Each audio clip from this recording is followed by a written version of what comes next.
And memorials are taking place across the United States to mark 22 years since the attacks on 9/11. Nearly 3,000 people were killed that day in what remains the deadliest terror attack on U.S. soil. Those events led to the so-called global war on terror, but many analysts believe the biggest threats America faces today are on its own doorstep. William Denselow reports from New York. The attacks on 9/11 changed the face of public safety in the US. The first director of the Office of Homeland Security was appointed just 11 days after the Twin Towers fell, and the New York Police Department created a counterterrorism bureau. So many surveillance resources were used to unconstitutionally target Muslim New Yorkers, Arab New Yorkers, South Asian New Yorkers, and really surveil their homes, schools, houses of worship. Michael Bloomberg, who became mayor of New York City just months after the attacks, said this intelligence gathering was legal and designed to keep the country safe. In the aftermath of 9/11, there was a major focus on preventing the next large-scale terrorist strike.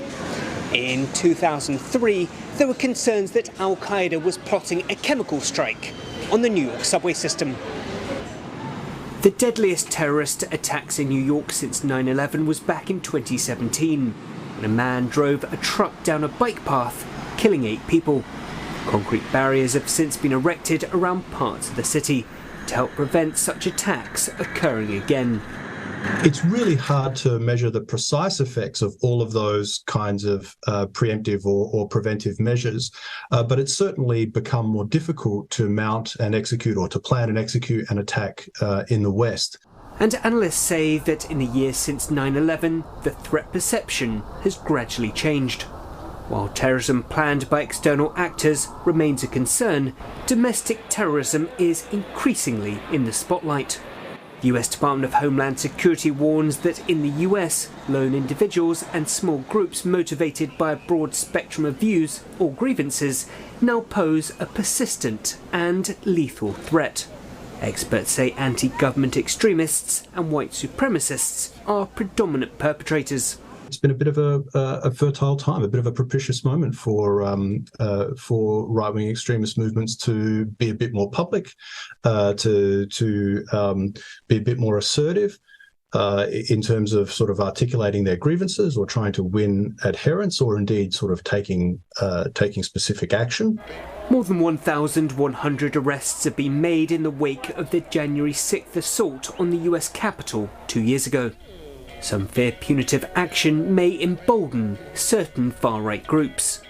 The Proud Boys aren't going away because their leaders are now going to serve prison sentences for January 6th. Somebody else will step into that leadership vacuum.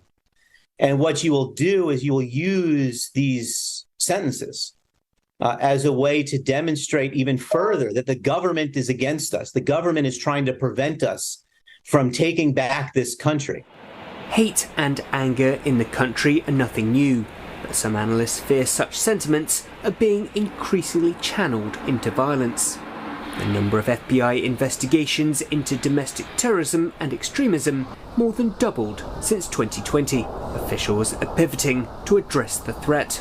The Department of Justice has established a new domestic terrorism unit in response to an evolving security landscape. William Denselow, CNA, New York.